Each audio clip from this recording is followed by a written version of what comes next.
گھر پر تراویح 2-2 رکعت کر کے ہوگی.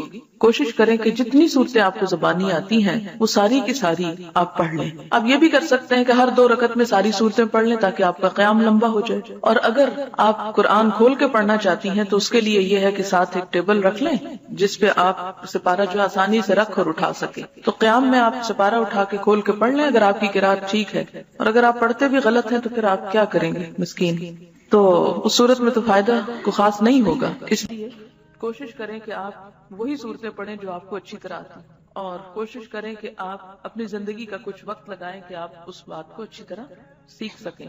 اس میں ایک بات یاد رکھیں کہ اگر آپ سپارہ کھول کر پڑھ ہی رہے ہیں تو آپ کی حرکت کثیر نہیں ہونی چاہیے، کیونکہ حرکت کثیر نماز میں خلل ڈالتی ہے. حرکت کثیر کا مطلب ہے یہ نہیں کہ آپ اس کو کھول کے کھڑے ہو جائیں، پھر ایک ورقہ آگے پلٹیں، پھر پیچھے پلٹیں، پھر آپ ادھر ادھر دیکھیں، پھر آپ بند کر کے رکھیں. یہ چیزیں جو ہیں یہ درست نہیں. نماز کا اپنا خشوع و خضوع اور نماز کا اپنا احترام جو ہے وہ باقی رہے گا.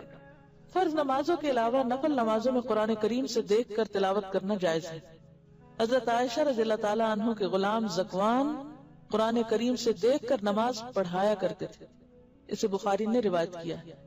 صرف خود نہیں پڑھتے تھے بلکہ پڑھاتے تھے. اب اس کا یہ مطلب نہیں کہ سب حفظ بند کرتے یہ حفظ کرنا چھوڑ دیں اور صرف آسان طریقہ اختیار کر لیں. نہیں، حفظ کرنے والے حفظ کریں، لیکن پاسبل نہیں کہ ہر جگہ حافظ موجود ہو. تو پھر ایسے میں تو قرآن پاک نماز انسان پڑھ ہی نہیں سکتا. تو یہ چیز چونکہ صحابہ کے سامنے ہوئی اور کسی نے اس کو رد نہیں کیا، اس کا انکار نہیں کیا، منع نہیں کیا، ناپسند نہیں کیا، تو اس لیے اس کا جواز موجود ہے. نفلی عبادت میں جب تک شوق اور رغبت رہے کرتے رہنا چاہیے. تکلیف یا تھکاوٹ محسوس ہو تو چھوڑ دینا چاہیے. عبادت میں اعتدال پسندیدہ ہے. حضرت انس رضی اللہ عنہ کہتے ہیں رسول اللہ صلی اللہ علیہ وسلم نے فرمایا نفل نماز اپنی طبیعت کی خوشی اور شوق کے مطابق پڑھو. جب طبیعت تھک جائے تو بیٹھ جاؤ، یعنی پھر بیٹھ کے بھی پڑھ سکتے ہیں یا پھر تھوڑا بریک بھی لے سکتے ہیں. اسے بخاری اور مسلم نے روایت کیا.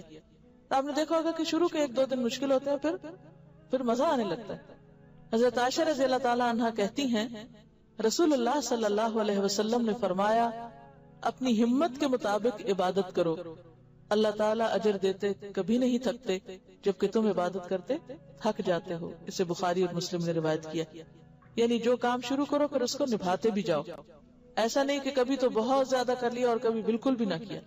فرض نمازیں بھی چھوڑ دی رمضان کے بعد. حضرت عبداللہ بن عمرو بن عاص کہتے ہیں رسول اللہ صلی اللہ علیہ وسلم نے فرمایا اے عبداللہ تم فلاں آدمی کی طرح نہ ہو جانا جو رات کو عبادت کے لیے اٹھا کرتا تھا پھر اس نے اٹھنا چھوڑ دیا. اسے بخاری اور مسلم نے روایت کیا ہے.